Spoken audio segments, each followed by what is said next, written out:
ลงคอยขึ้นคอยเนี่ยเช็ดได้ว่าคนน้อยๆเนี่ยยับขาดยับคันเร่งก็ว่าถึงนี่เฮ็ดจะได้อ่ะเนี่ยได้บ่ขึ้นได้บ่ ขึ้นได้นะมาลุ้นน้ำกันพี่น้องเอ้ยนี่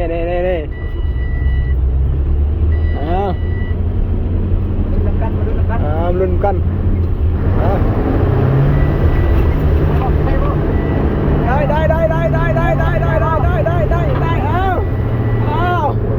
จะเพิ่ลอยจะเพิ่ลอยตัวน้อยยังแต่ใจน้อยใจเถิงยับคันเร่งยับขาดเขาไม่ยังเถิงเลย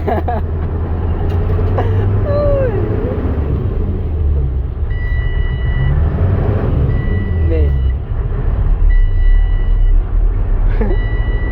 เด็กน้อยวัยรุ่นเดวู ใจอ่ะ เดี๋ยวครูใจไปใส่ก็ไปทำกันเอามาลุ้นคอยนี่เอง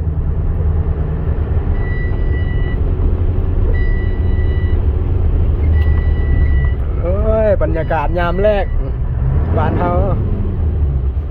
กระซำบ้านเฮาพี่แหล้ว เอาดีๆ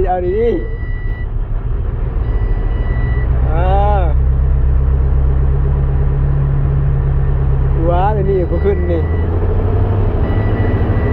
อย่าแปดเส้นวันนี้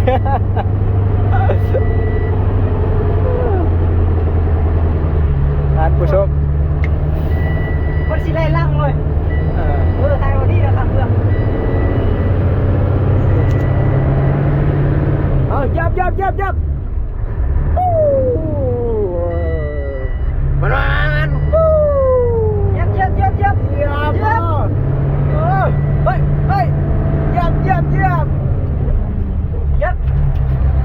บเฮ้ยยับกันวะเสมอมายับย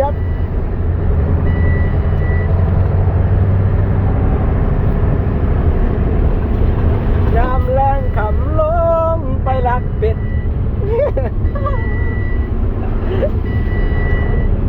อยู่บ้านน้ำงอนมีเป็ดหลายตัวสวยดีเมือกซ้ายงกขวาบ่เห็นไฟแล้วจับเอาเป็ดยัดใส่รถกระแลนนี่สุดแสนสุรีมื้อนี้ต้มไก่ มีแต่มันสานต่อสู้ก็เบียกงานการสร้าง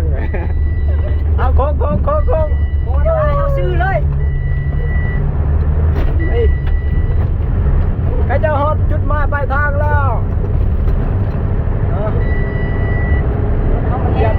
ยับรถมันเห็นคนก็เอง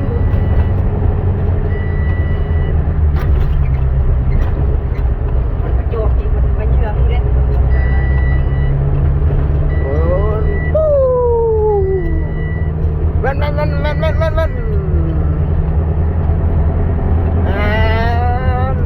ปู้เด็กน้อยวัยรุ่นโบบี้ SK 200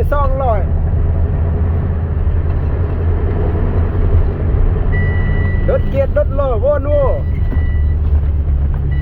ตัดไปบ่ เบรกทิ้งเบรกไม่หอดแล้วหอดคือแล้วขอบใจท่านผู้ชม